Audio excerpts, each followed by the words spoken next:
I love making soaps. I enjoy it so much. One of the caveats of making soap is that you always have to prepare the cold process method. One of those preparations includes lye water solution.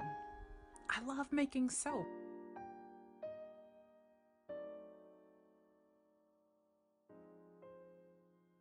The next video that I want to share with you is how can we condense the preparation time.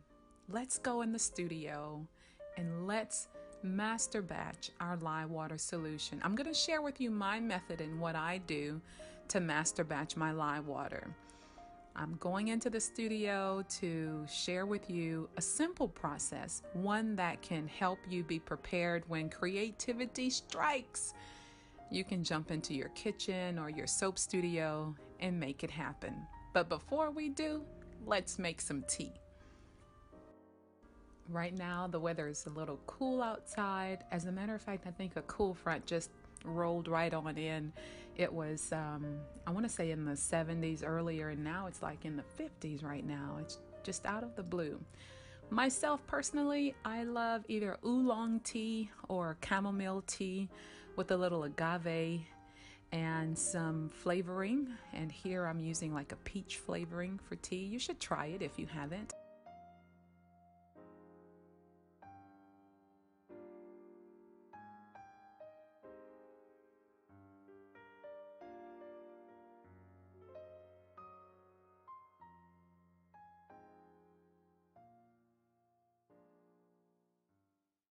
So let's get started. So what I like to do is prepare the water, and I like to work with cold water. I have some water that's been sitting overnight. Additionally, I have some spring water that's been frozen or semi-frozen, and I used ice trays for it. You're going to need a container, something preferably that can withhold high heat temperatures. PP5, polypropylene 5, is the container you want to look for if this is something that you'll consider doing in your studio. Once you've located a container, you really want to mark it to where anyone can pick it up and know that, hey, I can't drink this, you know. The container of choice that I'm going to use is this wide mouth container, but I'm going to have to transfer my water in this container. Let me tell you this right quick. I marked that container, but it's just water. It isn't the solution yet. So I've already transferred the water to this other pitcher that I did have. It also is PP5. And I had 3640 grams of water, just plain iced water, after I added the ice cubes to that water. So we now know exactly how many grams or ounces we need in order to master batch the solution. It's really simple. Whatever amount of water you want its equivalent in lye. So we have 3640 of iced water. We want 3640 of lye. And that's what's known as the 50-50 solution. All right? Remember that. Whatever amount of water you use. So if you're just master batching for 3 pounds, 16 ounces times 3, what? 48 ounces water, 48 ounces lye. That's what you want to work with. Now keep in mind, safety first at all times. Also, don't forget to wrap, well, my weigh scale stays wrapped in plastic, so this way I can make sure that it doesn't get damaged by all this working with different products like this. This particular scale stays in my soap studio, by the way. Gotta think of safety. Initially, we're just working with water, just preparing the water only, but now we're gonna gear up. I do wear glasses, so I don't need these, but for your sake, if you need to, go ahead and arm yourself with something to cover your eyes and your hands. If you have long sleeves, great. If not, just be safe and be careful. Also, something to write with. And I just have here a note card and an ink pen, so just grab a piece of paper and something to write with. Master batching is going to save you so much time, and it's so easy. The math behind it is so simple, and I hope that you will get into doing it as well, because it's going to be something that you don't have to do. And when we get to the part in the video where I'm sharing with you the math part of it, I want you to keep in mind that that remaining figure that we come up with, you can alternate whatever your heart's desire. If you want to puree some vegetables, then by all means puree vegetables. But let's get back into following along here. I'm doing a voiceover. So now what I'm doing is I'm measuring out in a large container, preferably glass. And as you can see, this is one of those Pyrex containers. They are known to withstand heat, and they can take a licking, right? So I'm going to start with this first batch of lye. I'm not going to mix all of this lye into that water inside. I'm going to go outside with this one, and this is why you'll see the different lighting. The lighting will change considerably, but I'm on the outside on my back porch, and just going to go ahead and mix all of this lye into this water. Now I prefer to use spring water. It's my choice, but you can use distilled water. You can use tap water. It's your soap. You're making it. If you want to try it that way, that's totally up to you. Though I do say not to always get, if all you have is hard water, then by all means boil it before you use it directly into your soap, because it does have trace minerals and different chemicals. Now, I'm using so much lye right here. There are some different little particles that I can see immediately, but I'm going to take those out. That's not going to be transferred to our final batch solution. You can see the steam is escaping the container. A tip here for you guys, and I'm going to reiterate that at the end also. You see how this jar, this container, makes stirring so easy? You want to go for a container that has a very wide mouth in which you can easily stir that solution, because we don't want to stop stirring until we've come to clear water, clear solution. And just continue to stir. And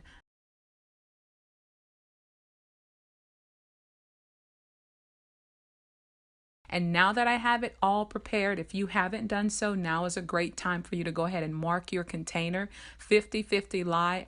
I am blessed to actually have a small refrigerator in my studio, so no one comes up here, no one has access to this container, and it will sit in my studio's refrigerator until I need to use it. Which the following video, I will definitely be using this lye water solution and sharing with you guys the alternative liquid that I'm going to use. Also, keep in mind that fumes will continue to escape that container, so not having the lid on is definitely beneficial, but just be careful. So now let's see, how do we actually use this 50/50 solution. Bear with me while I get my binder out, because I have several recipes that I've printed out in the past, and I'm going to go ahead and use one of those recipes to share with you how to use the 50/50 lye solution to your benefit. So now that we have our recipe in front of us, the areas that we want to focus on are the areas where it relates to the amount of soap we're making, which in this case is 1 pound. Also the amount of water and the amount of lye that is explained on the recipe. The water 4.61 and the lye is 2.27. So the first part we want to work with is the lye. Double the 2.27 in order to have the correct amount of lye in that solution.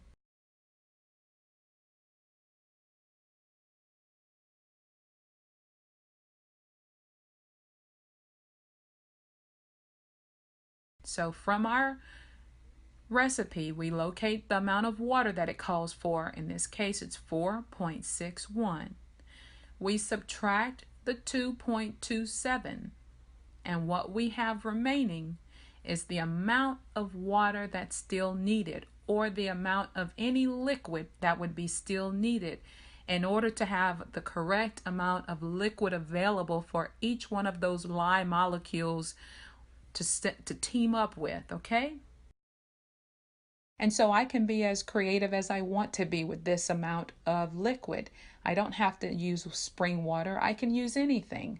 I could use milk. I could use goat's milk. I can use aloe vera. I could use pureed vegetables. Whatever the additional liquid content that I so choose, I can use this to my creativity, so to speak. And that's it.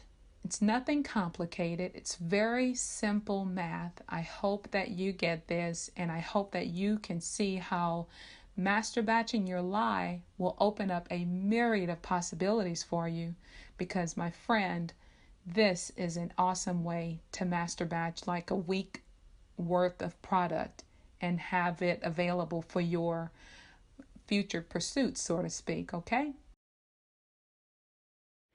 So I hope the last video was very beneficial for you. Some tips that I can share with you that I took away from master batching my lye water solution is, number one, it's definitely a time saver, and I don't have to rush or try to prepare for the lye water solution because it's already made, and I just have to do a little math, determine what additive as a liquid I want to add. There's several different things that you can use as an additive. Also, something that I did take away was having like wide mouth jars, like especially for the lye itself. That works well, especially when it comes to the water, the container that you decide to use to actually hold your batched solution. Make sure that the mouth of that container is wide enough where you could easily get in and stir that solution, because you want to continue to stir until it's clear. You don't want to stop and have little clumps in the solution, and now you're going to have that in your bars of soap, which will lead to a disaster and it will be wasted product. So make sure that you're able to constantly stir it until the water is completely clear. Also, safety. Oh my goodness, I can't express to you enough how much safety is the number one caution, the number one concern. So have your goggles, because there's going to be a lot of fumes. I decided to master batch my lye solution on the outside, and that helped me a whole lot. I didn't have to worry about the fumes being too much because I could easily step away from it.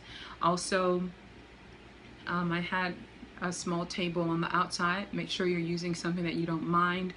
If you should make a spill or some of those little granules of lye, sometimes they will, you know, pop away, or they'll pop right out of the container, it appears, because it's attracted to the moisture, especially if you're on the outside. It's a moisture thing, right? So keep that in mind also. The surface that I decided to use, I didn't really care about it that much. I cleaned up the minimal mess that I did make, and I made sure to clean everything that I used as far as the surfaces and where I worked with mixing the lye water solution.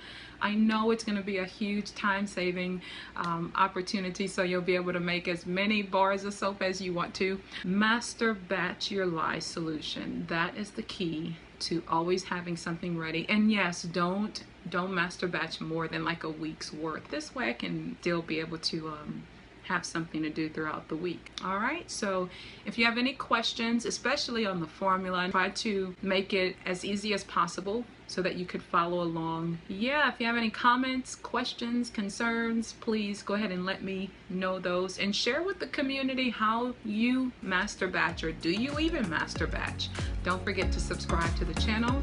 I enjoy sharing with you guys those things that I find beneficial in the soap studio. As always, thank you for tuning in today, and I'll talk to you later. Bye.